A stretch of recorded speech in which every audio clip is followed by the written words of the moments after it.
And welcome to the Burning Edge podcast. We've got a fun one today. Got some visitors in from British Columbia, Canada.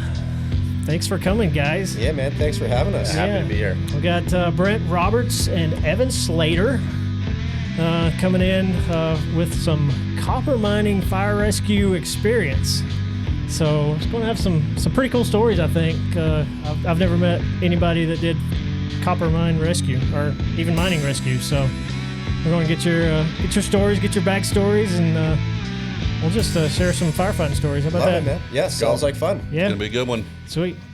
So Brent, let's start with you, buddy. Let's you got going in 2018, and you've been mining since 2001. You said? Yeah. So I started at the mine that I'm currently employed at. I started in January of 2018. Okay.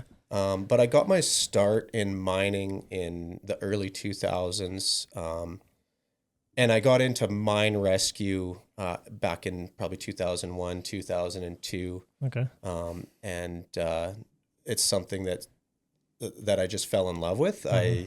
I'd always, ever since I was 18, I'd been into first aid. First aid was really my sort of thing that I felt comfortable doing. Yeah. Right. And so I got into mine rescue, and the meat and potatoes of our programs in mine rescue is really first aids and fire. That's right, what we do. And for myself, like, we'll get to Evan's story. I'm not necessarily the firefighter out of the group. Yeah. I did search and rescue and first aid. And like I was telling you before, there was a brief moment in my career where I went crazy and thought I wanted to be a paramedic, and quickly learned that was not the career path that I wanted to go down. And so What part of that scared you off? yeah, well, probably the 3 calls that I did. Yeah, The first, Dramatic. the first childbirth. the first night, exactly. First time you birthed a child. That's right. No, it was a great experience. I did it for, I don't know, maybe a year, and it was a great experience. It just just wasn't for me. That's me. Yeah. I'm the same. I'm a grunt firefighter that I could care less about getting EMT because I don't like the needles. I don't like I don't want to birth somebody else's baby. I didn't even want to mess with my own, much less somebody else's. Exactly. So Yeah. I'm right we'll there let with the you. experts do that. That's Yeah, right. That's right. 100%. Pay guys like Tim to do stuff like that. Yeah, Right. on. Yeah, see, I'm still waiting to deliver my first baby. We almost did. We me were and you so almost close. did. We walked in like minutes after. I think it was seconds. Really. Really, hey? Yeah, we walked into, we had a childbirth, and I swear she delivered when we pulled up. And I walked in the front door, and she just hands me the baby, and the placenta, the cord, all that still, The whole deal. still waiting to birth that. And I was like, could you not have waited 5 seconds? Yeah. So I could at least have that on my. Yeah, I didn't even go in the room. No, thanks. No. Yeah. She had children there. I stayed outside with the kids. Like, hey, I'm gonna take watch care over of the yeah. truck. I'm gonna Yeah. keep the kids in the truck safe. This was like number 6, so he came really fast. She didn't need me. She just like, bam, Slip and slide. I've done this before. Yeah, I got this. Yeah. Yeah. So I quickly learned that oh, there I go, tapping on the table. You're good, That's a no. So quickly learned that I was not the person that needed to be a paramedic, but really enjoyed my time with mine rescue and really fell in love with with mine rescue, we're sort of jacks of all trades, masters of none, right? Yep. We dabble in obviously fire and delivering first aid services, but we also we do training in rope rescue and confined space rescue and avalanche rescue and spill response, right? So it was, in the beginning, it was like just so interesting for me to get to learn all these new skills that I had never been exposed to. And it was like super low pressure. I find that that's one of so as I've been involved with this for so long now, I find that like it's kind of intimidating for folks to say that they want to join, like even join, a volunteer fire department. It's like intimidating, right? It's like, what are the guys going to be like? I don't know anything about this, right? And so for me, it was such an awesome opportunity to get my feet wet in like a low pressure situation with awesome dudes, right? Just such good people. Yeah. Agreed. And then that got my feet wet, and that's I never really did get a passion for firefighting. Like that's sort of, again, that's Evan's story, but That led me down into the search and rescue world, right? Which I really loved, being outside and avalanche rescue, rope rescue, those types of things. Okay. Those are sort of my wheelhouse, and then obviously first aid. I've been So when I doing think that for a long time. when I think mine rescue, I think you're in a pit, and that's it. Like so, you guys are doing a lot outside of the mine. Yeah, so I could maybe if we back it up, it might help your listeners. So there's sort of two different types of mine rescue. There is underground mine rescue, and those guys are the real heroes, which we are not. And then there is surface mine rescue. So we work in an open pit surface operation. And so where it's like the large 240-ton trucks hauling material in the great big deep pits, right? And so for us, that's where equipment fires. That's sort of our big one, and then slips, trips, and falls, and we've had a couple serious medicals there in the last couple of years, but we've been fortunate so far. Yeah, That's Just cool. to kind of touch on that, it's in such a big setting.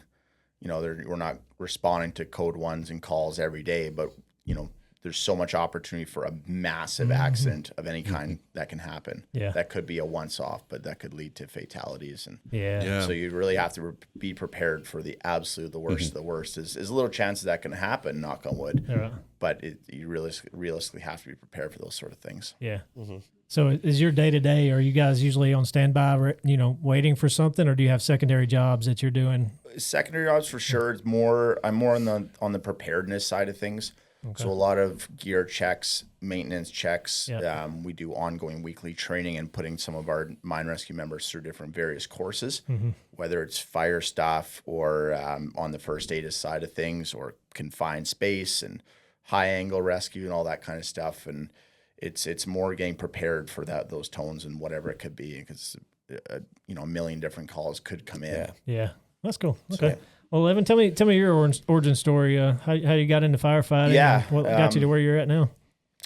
My dream early on was to go to the municipal side of things, and got lucky enough to get into a fire academy in Texas at quite a young age. At 21 was kind of the eye-opening experience, and kind of it's hard to put yourself in those shoes until you actually go do it, and what it's like being around firefighters and that fire hall atmosphere. And so went there to a couple different local municipal departments back home in the coast, and volunteered for a couple as a paid on call and volunteer, and then got lucky enough to be full-time at a smaller department on a year-long program, which got a lot of experience, a lot of different calls, which opened up a lot of different doors in that world. From there, kind of went more on the technical side of things, getting hired by a private company, doing confined space and high angle and avalanche rescue and swift water rescue and jumping off of bridges and all sorts of weird stuff. Nice. But it opened up doors for a lot of different bigger industries, mining being one of them. So we went up to a big what the heck's that mine up north? It's a coal mine. It's a coal mine up north, and we were on an avalanche standby rescue crew there for 2 weeks. Fortunate we didn't have to do anything, which was great. Wow. But it opens up your horizon about what kind of the whole mining industry itself. And not too long after that, saw the posting for where I currently am, and the stars kind of aligned, and through an application, and really touched on my experience and my love for the rescue side of things, as well as volunteer work, which is a big part of it. Do you still volunteer now?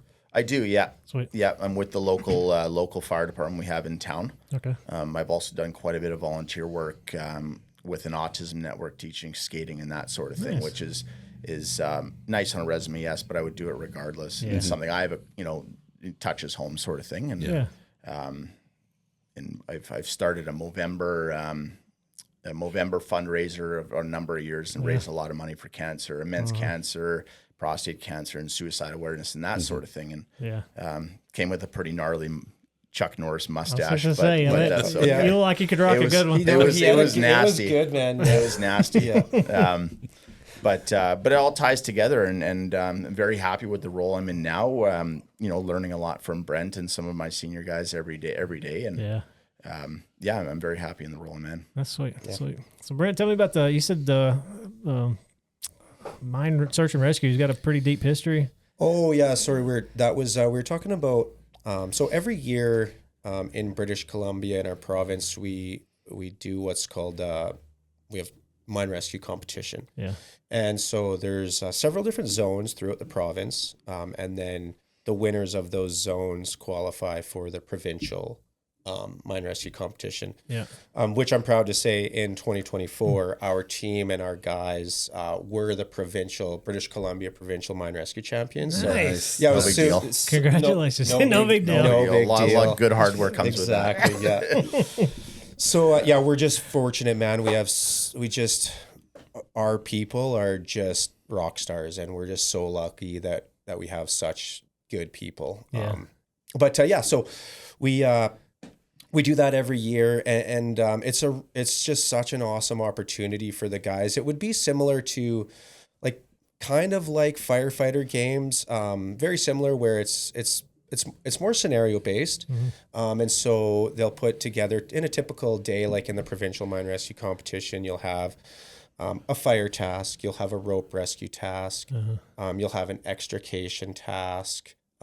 There's what's called a bench task, which is like a practical skills demonstration. And so it could be any number of pieces of gear, or, just demonstrate that you know how to operate a hydrant or whatever that is, right? Mm-hmm. So that's been going on in our province for a very long time. Actually, I was saying earlier that the zone that I used to work in the East Kootenays, their association just recently had their 100th annual mine rescue competition. Wow. And so there's a lot of incredible. history and a lot of tradition with mine rescue in our province. I mean, if you look at our province, between mining and forestry, it's like that entire province was built on it, right? Yeah. And so it's just such a deep history, and then the mine rescue has been part of that history of mining in our province for over 100 years. It's a really special thing to be involved with, for sure. So how many different teams compete? Yeah, so in the provincial competition, for the surface competition, there is 6 teams. Okay. Yeah, and so that's after being filtered through 3 zones. So the top 2 teams from each zone qualify for the provincial competition. And so, for example, in our zone, mining is cyclical, right? So sometimes companies are up and sometimes companies are down. But on a typical year in our zone, there would be 4 teams. Yeah. And then the top 2 teams qualify for provincials. That's cool. Yeah, it's super fun, man. That's cool. It's awesome. Yeah. And that happens yearly, or? It's an annual thing. Yeah. Okay. And so actually, when we get back, when we get home here, we're sort of full scale. We're jumping right into competition season. We've started our planning. We're bringing in a couple, one training agency to help us out with that, get the boys ready for. Really? You hired in consultants to come in to help. Man. This is big. Cool. This is serious Y'all ain't business, kidding. man. Yeah. Recently bought a fire truck. Yeah. Like maybe this morning. Yeah. That's what brought you to Alabama. That's what brought us to Alabama. Yeah, that was a good battle on that one, but we're pretty stoked about it. Pretty excited. Great. For sure. Yeah. Yeah. So tell me about that. So I think our sales guy was telling me that you guys used to all you used to have was like a trailer that you pulled around with. Yeah, we was it towed like a just a trailer pump? with a 1-ton pickup truck, and now having this international one from you guys, it gives us such leverage and to get to anywhere on site in seconds. Yeah. In a second, but very quickly. With all of our gear on it, and it's going to be excellent for sure, including medical response too. It's going to help. Our sites, over 100,000 acres, with roads every which direction, and so that's huge. yeah, It's big. Yeah. you're talking over mountains, like you got roads every which direction. So the response time was the key factor in that decision, I think. Now, are the locations already are you close to a city? Is these mining operations close to a city already, or are you still miles away from a nearest hospital? No, we're about 20 minutes outside. That's not bad. Which they do have, ambulance service there full time. The fire department is paid on call part time. Okay. But with a big area with big highways, those ambulance can be quite busy at times, doing transfers from the hospital. So it's not you don't just have a ambulance. No, in a the matter of resource is minutes. not just there. That's right. So sometimes you really have to adapt, and we're able to go off site and transfer people if need be. Right. Gotcha. Ourselves. Yes. Yeah. So you guys have some paramedics and such that are on your team. Yep. Yeah, so on our team, again, we're just so lucky that we have good people. We've got on our team, we've got lots of firefighters, with the local hall in town. In our town, the fire department does not do highway rescue. And so that's two different organizations. And so That's interesting. Yeah, it is an interesting setup. It's one of only, I remember asking Farmer this, it's like one of two or three in the province that still do it that way, where highway rescue is siphoned off from the fire department.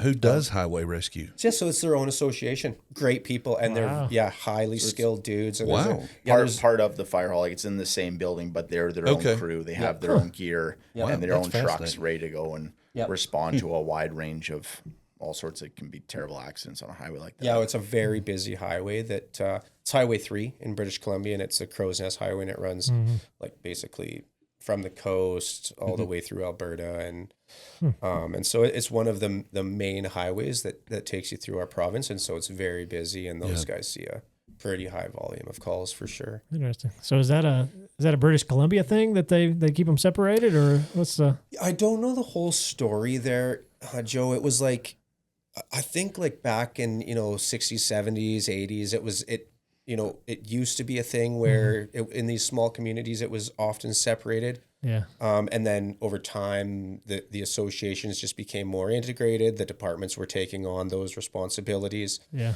And for whatever reason in our community, we're one of the, like I said, I think there's only 2 or 3 left in the province where they're the holdouts, and their association loves doing it, which is great on them, right? If they their association loves to do it, and they've got good people, and and they're capable, so why would they give it up? Yeah, and absolutely. Gets them a little more specialized and expert in that field, totally. Instead of having to be a jack of all trades, like you mentioned. Yeah. So me and Tim, we've done search and rescue underground for cave rescue. Interesting. So, big down here. Yeah, it's huge. There's caves all over the place down here. We have a Huntsville Cave Rescue has a training session, and we'll have people international come just for the training. That sounds unreal. It's super neat. That's Yeah. And it sounds like the I guess the techniques and stuff are probably the same, It would be similar to underground. Yeah, that's right. Yeah. You said you don't do the rope work? No, we do. The underground? We absolutely do. But the rope work that we're training to do is, for example, mining and getting the minerals out of the ground is one side of our operation. But then those minerals have to be processed and captured, right? And concentrated down to our final product, which is copper concentrate. So it's an extremely large processing facility, the mill that we have, with a couple different large crushing units and stuff, right? So it's a very large industrial site, and so we train for industrial high angle rescue. So if someone is working at heights and has a fall, then our team has the ability and the gear to get that person down. To get them packaged up and that's right, and get them to the ground. Down. Yeah, that's sweet. Yeah, it's really cool. Yeah, that's cool. Sam, I'm hogging the mic. You got any questions over here? Well, I'm thinking along the EMS side of things, since that's really my baby. That's your field here. Yeah, that's my specialty. I'm just thinking about. So you guys have injuries on site. Do you have your own transport vehicle? Or any kind of ambulance that you guys work out of, your medics work out of? We do. We have where you enter site, we have a security gate / first aid Okay. house. That have some pretty well qualified paramedics in there that's their thing. They've been doing it forever. They have a vehicle there that can go all over site, but it can also go into town and can do hospital transfers. Great. And so when a code 1 comes in, that can go all over site and assist with whatever emergency is going on. And all of our mine rescue members, we have, I think, just over 70 members now. Oh yeah, I keep on. I'm a drummer, man. I don't know. You drum too?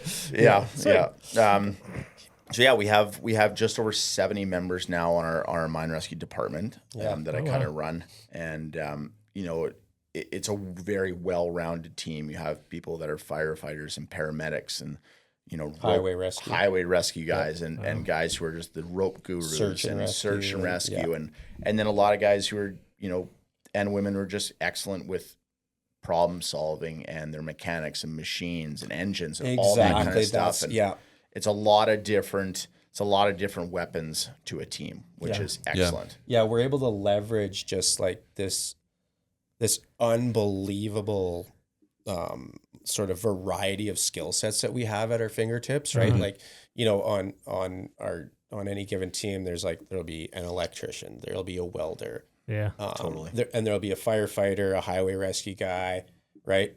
Somebody that spent time working with the ambulance service, like an ex-nurse. Like, we just have all these people that are just like with so many valuable skills that makes the skills that you're like, oh man, thank God that we have someone that knows that, right? Like, so we're so lucky. Yeah. Sweet. Yeah.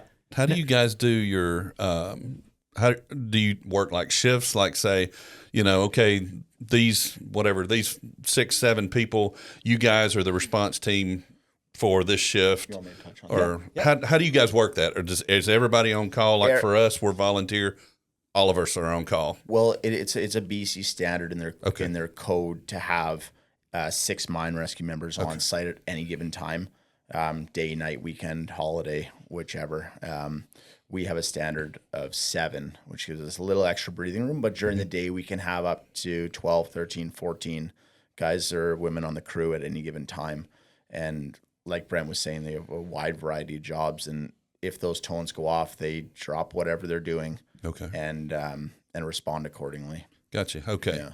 All right. And I know we've got not far from here, Decatur's a big industrial place, and there's several steel mills there, and they do the same thing. Cool. I work part-time on an ambulance over there, and actually went to one of the steel mills, and there was an ambulance sitting there already to the call we were running, and I'm like, well, who are they? And turns out it was their ambulance. Their ambulance. They had a crew taking care of them. We just roll up, moved the guy to our stretcher, and took off. Yeah, awesome. It's amazing how, and you guys, I'm sure, are the same way. Would be the same thing. Yeah, absolutely. It's just amazing to see companies that are that organized and do that stuff. And yeah. I mean, I guess you have to, though, in an industry like you have. So. Absolutely. So, not only is it a legal requirement for us to have, adequately trained and equipped emergency response teams. There's a moral obligation as well that we're meeting too, right? Is to, we have an obligation to keep folks safe, and we're lucky that we work for an organization that is committed to that vision, and so we get to do the things that we get to do. Yeah, and we're very fortunate for that, for sure. So how many employees are y'all watching over? How many people's doing the work? 800 on staff, but at any given time in the mine, there's kind of that 250 to 350 range. Okay. There's a lot of contractors that come and go as well for that of day jobs, week jobs, months jobs, sort of thing. So it can vary, but that 250 to 350 daily or nightly is kind of your that's a lot of folks. Your middle ground. Yeah, there's for sure. Yeah. It's a big operation. It's a small town. Yeah, absolutely. That's a small town of people just right there working. That's right. Yeah. Jeez. So how do you guys staff your crew? Are they just people that work there that go, you know what, I think I'd like to be part of this? Or is there Exactly, yeah. And then they go through, we do require a certain first aid level eventually to get, as well as a mine rescue course. But it's definitely one of those things that at the end of the day, I think those courses are just a piece of paper. If you're not continuously working, growing Practice. growing your skills, you lose things very quickly. Oh yeah. So I really appreciate the dedication that our members have, and really wanting to be there, not just to wear the helmet and say I'm part of mine rescue, but they want to put in effort, which is excellent. Yeah. Yeah. So do y'all do you send you guys somewhere else to get trained up once they do make that decision to go, or do y'all do that in house? Well, we do it in house largely. We have one of our longest standing members. Sort of, he'd be the pillar of the program. Yeah. Yep. He does the majority of the incoming membership training for the new mine rescue members for us. Yeah. So that's a 5-day course for them, 4 days of training and then 1 day of testing. Okay. But like Evan was saying, that's just something really that, and that's sort of the term that we like to use is like, okay, now you're qualified to learn, right? Yeah. Yeah. So now you have your piece of paper that says you can learn about this, right? So Go get your hands-on practice. and that's right. right. Yeah. Get your feet dirty. And Get your feet dirty and that's Lots right. of that. That's cool. So you said you were with the volunteer department. Do you guys have a hard time getting people to volunteer? I know you kind of alluded to it at the beginning that I'm fairly new with the department I'm at now. I took the job more or less just after starting at the mine. yeah. So it was a good thing for me kind of in my off time, to keep my mind sharp was a lot of it. Yeah. And I love helping out a small community and you get all that good camaraderie. But I can take a lot of those things I learn and bring them back to work. Yeah. There's a lot of new tactics in firefighting and vehicle extrication or whatever it may be. So it's I'm not saying I'm some 25-year captain of captains. Right. It's I still take a lot of pride in moving a mop around and getting the coffee ready for the guys. That's important stuff. So Just say it. yeah. You screw that up, you'll hear You about it. will hear about it. That's Yeah. right. I always consider myself a traffic control expert. Oh yeah. Yeah. If I'm not holding the rescue tool, go put me on the road with a stop sign. I I got know you. how to do that. Yeah. Totally. Awesome. But in terms of commitment, it's a great group there, and everyone is such a small town that everyone can be at the hall within a few minutes. Yeah. When tones go off. And That's so, good. Yeah, we see a lot of, and I work with a lot of departments doing what I do. Some departments, they have the best camaraderie, and it's easy for them to recruit and get people in. I'm fortunate to be on one of those, but some departments, man, they just struggle. Like society as a whole just doesn't want to do the hard work and see the gross stuff and for free, For free. That's the big shtick. You've got to have a heart for wanting to serve your community. It really hurts my heart because I was the president of the minor hockey association in my town for a while. And it's not volunteer fire departments that are struggling. It's the Legion. It's minor hockey. It's minor baseball. Yeah. The list goes on and on, man. People just They don't want to do anything are anymore. not volunteering anymore, man. It's just such a tragedy. Yeah. I'm hoping one day that'll change. People will wake up and get bored and want to go do stuff, but we'll see. We'll see. That's right. So you guys, Firefighting's a brotherhood. Y'all got any cool prank stories? And I know firefighters as a whole usually like to prank each other. Maybe How do you prank people at the mine? That's what I was saying. That's what I was asking. You might not want to. So here's the thing: like, if you guys could get a couple of the guys from the team, I'm sure they'd be happy to tell you about all of the pranks and how many times they've pulled a quick one on me for sure. They would be thrilled to have the opportunity to brag about that. Yeah, I'm sure of it for sure. Yeah, that's good. At this current job, I can't see I have any. Yeah. I'm not going to pull any because you're still the new guy at the bottom. Don't want to get fired yet. In that department. so I better watch it. And Brent and I are lucky enough to share an office, or unlucky enough, whatever way you want to look at it. Yeah. So we kind of feed off each other, and there's usually jokes being cracked back and forth about what a terrible baseball team you cheer for, and all that. That's what is your baseball team? Oh, we can't. We don't have enough time for this podcast. But I pull for the New York Yankees. Okay. And Brent's for the Blue Jays. So That's right. Nice. we have a picture on each side of our office, and it's like, okay, that's definitely Evan's side, and that's definitely Brent's side. So, but it is a good mix of a time to be serious and time to get things done. That's right. And then a time where, like, you know what, we need 5 minutes to have a BS. Yeah.